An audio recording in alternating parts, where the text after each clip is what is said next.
And then I watched on Netflix Matrix Revolutions. This one, it's not great.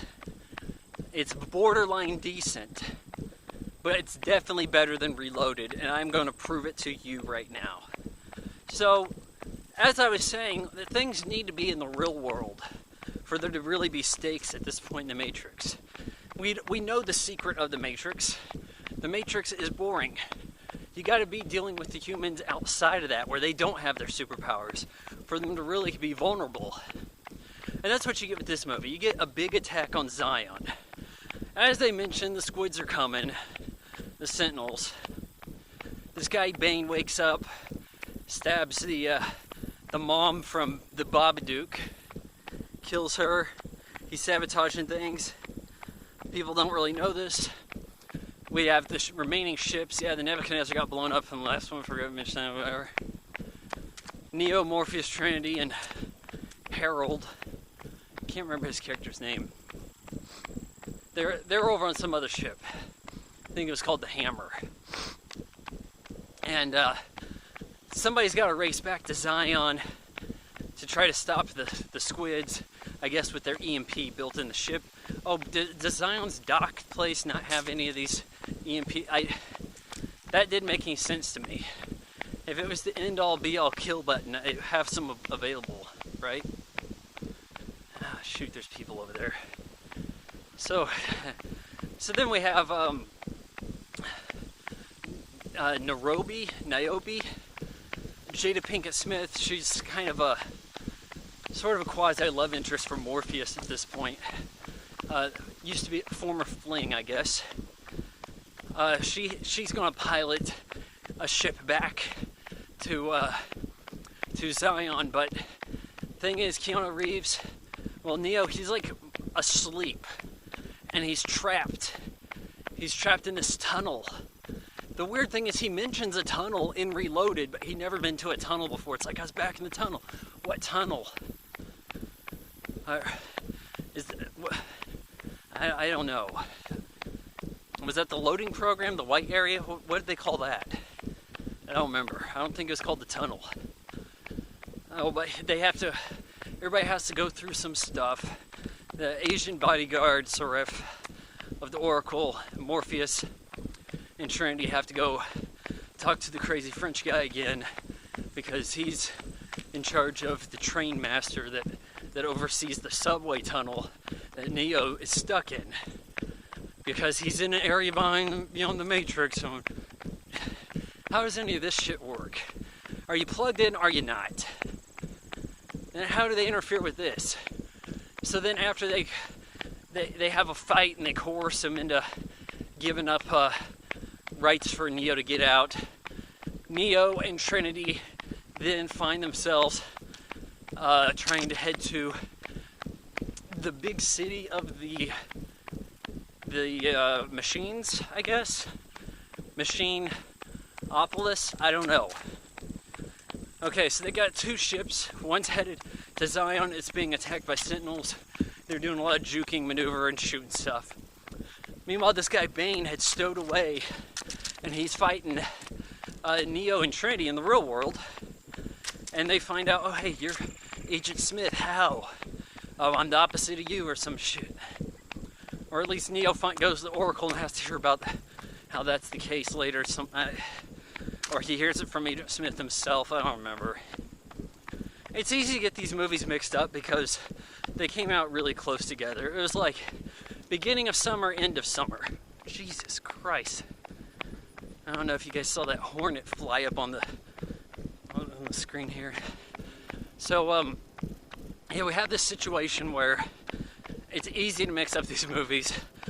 And with one of them being so boring and this one having all of the actual action in the real world, this one is way less talky, way less philosophy bullshit, way less intro to chem. Things actually happen in this one. I'm not really sure why people are so down. I guess it's because it doesn't have the big spectacle, the burly brawl. It doesn't have the highway. It doesn't have that. You have real world shit. the attack on Zion, the drill comes in, drops down, wants to go through some more floors. I was really confused about the geography of Zion. We're in the dock. Okay, so how big's the dock? I thought this whole hole was the place. So is it below? Have we actually even seen what Zion looks like? Or are we just in the staging area? We have these giant mech things shooting the place up. The kid volunteer. All this stuff's going down. The love interest of Harold Pernod, whatever, I don't know. His character, she's making bombs at this other gal shooting these bazookas. You know, it's nice that people have their thing to do. Like, these characters seem to actually have some personality or some character to them, an arc.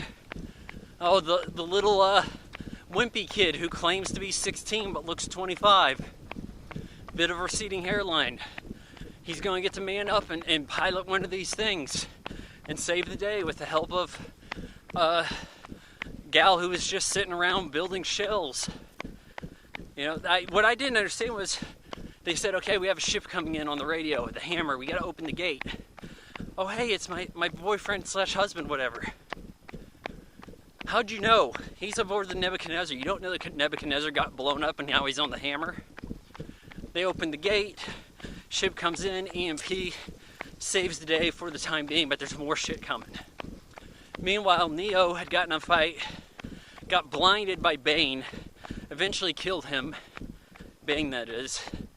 Now Neo he's blind, but he can see, and we're supposed to have some kind of like spiritual allegory type thing over here. Oh, he's like Jesus. Well, Jesus, I don't think he died on the cross with a blindfold. Or at least if he did, it's not depicted as such. But anyways, yeah, Neo is our Jesus character. Trinity's piloting the ship. He's got a blindfold on because he's really severely burned, but he says he can see because he can kind of see code, sorta. It doesn't actually look that helpful, but they make their way to Machinopolis, and when they're getting there, they're getting shot at by the machines, who of course don't want any entry, and then the ship gets tossed around a bit, crash lands. Neo's like, whoa, I'm okay. Hey, Trinity, how are you? I'm not doing too good, but I'm going to have 2 minutes to give my death speech. There's a bunch of spikes sticking in her. And you feel kind of bad here, because it's like now Neo can't save her. His powers are limited as a man in the real world. No flying around here. Gotta kind of wonder how some people were flying in the Matrix in this one and walking on walls. Unexplained. What were they? Mutants from X-Men? Oh, the X-Men actually exist in the Matrix. So anyhow, we have this situation. Trinity's dead. Neo presses on. The machines are still coming in. You know, there's a lot of tension right there. Like, things are actually going down. The machines kind of lay off Neo. He goes and talks to whoever, maybe the master. Kind of a Autobots-like face. Just a bunch of metal comes together and makes a mouth. And it's like, what do you want? Peace. Important thing, peace. Now, I have to stop Agent Smith. He's going to corrupt your area. He's taking over the Matrix. Just a matter of time before he gets here. You know this to be true. Okay, fine. Jack you in. You're going to have a fight with Agent Smith, who seems to occupy every person in the Matrix, including the Oracle and this little Indian gal that he was hanging out with in the subway. And they have a fight that's pretty boring, and I'm not going to lie, I kind of fell asleep. And I was kind of sitting watching on my budget Acer 2-in-1, kind of like that. And then at the end of the fight, I kind of came back to, oh yeah, I was watching the Matrix Revolutions. And it's just, you know, hey, we got to punch each other a whole lot. We got to do a little bit of Superman versus Batman over here. Only a good, 13 years earlier than that? Jesus Christ, it's been that long. So we're doing this number. Neo lets himself get taken over because Agent Smith, or I guess it's actually just Smith at this point, sticks his hand into people, overrides him. Overrides Neo. He's like, yeah, I did it. You're thinking, oh no, Neo's done. But then the Matrix, I don't know, gives him an extra boost of life. So much chosen one bullshit. This, we knew it was going to happen. You're having this conversation because I knew you would. Shit.